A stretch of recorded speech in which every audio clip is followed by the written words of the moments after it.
Stevie Nicol with me in the studio. We also welcome to the conversation Frank Leboeuf is here, as is Shaka Hislop and Stewart Robson. Boys, I want to talk to you just thinking back to some of the dressing rooms that you were in. Was there a player that stood out, that Stevie really galvanised, that kind of brought the team together? I would have to go back to my very first team as a pro, actually as a semi-professional. Oh, we're going back a long time. Yeah, back in 1980. There was two guys actually. One was the captain, Jim Fleeton, and the other one was a guy called Jim McSherry. And of course, we were part-time professionals, so guys had work, guys had jobs. So there wasn't. We're talking twice a week training and then a game on a Saturday. So to do what normal professionals do is very difficult with time-wise. Sure. So these two guys would get us all together. They'd organise, nights out with the wives, rent the houses, and then generally Jimmy Sherry was the one to go around and wind everybody up. Okay. So basically the two of them kept everything together. What about you, Frank? Who did you play with that kind of galvanised the dressing room? Well, it was when I joined the national team, and his name is Eric Dimeco, played left side, left back for Marseille, won the Champions League, the first Champions League with Marseille in '93. And when I joined the national team, he was really one of the leaders, and he was the funniest guy ever. But when he was talking seriously, when he was really galvanizing the team, we were all backing him up and all behind him. Fantastic player, fantastic leader, and a great man. What about you, Robbo, a known loner? Yeah, that's very nice of you, Dan. No, there's one player that sticks out in my mind, and that's John Hollins, who, when I made my debut, I was 17. John Hollins was 38. He played at right side midfield. I played at right back. And he galvanised the team. He was funny. He was a great character. When the going got tough, he was the one that would also put his foot in and get the other players around him. He took the mickey out the coaching staff as well. He was a great bloke, and he was a good manager as well when he went to Swansea and clubs like that. So he was the person that would stick out in my mind. Shaka? I'll share that accolade between two players, Neil Razor Ruddock and Ian Wright, who came to West Ham 1999 from Liverpool and Arsenal, respectively.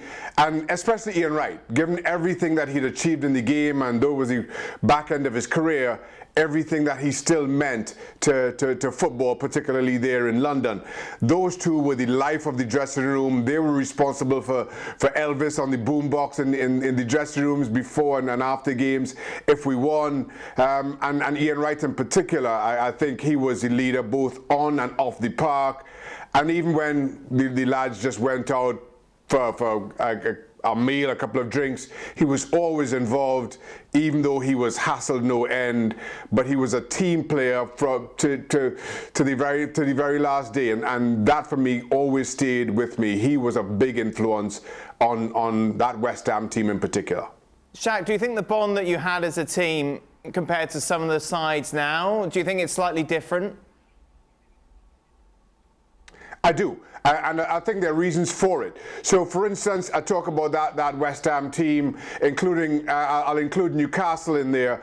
When I was up at Newcastle and we would go out 30 strong. It would be the most senior professionals, Alan Shearer, Peter Beardsley, to the first year pros. I don't think you can do that now with camera phones and people invading your privacy as they do. At least when we went out, even if it was for a quiet evening, people weren't all crowding your table and getting involved in your evening. I have a feeling that players today aren't afforded that privacy, aren't afforded that space. And I just feel that as a result, things are different today than they were back then. You must be very disappointed there were no camera phones in your day, Stevie. Got it. Because you think at the height of Liverpool's success, I imagine the bond that you guys had was very close. Even compared to that Liverpool side now under Klopp, you imagine that relationship is different? Well, the real difference is that we used to... I'm sure the players get together. Yeah. The problem they have today that we didn't is that when they get together, it's just going to be them and nobody else. Whereas we actually were out, as Shaka said, we were out 30 strong, mingling amongst, we were just being normal people and having a carry on. Yeah. And the odd person would hang around too long. But generally, everybody just said hello and off they went. So, yeah, they will be isolated in the fun, and it'll just be between them, which you never know. Because of that, that may make them as strong as we were. It certainly looks like the Liverpool and the City lads are like that, and probably the Chelsea as well. So different ways of doing it, but I'm sure they are bonded. Frank, do you think that your France '98 side has got a stronger bond than the France 2018 World Cup winning team?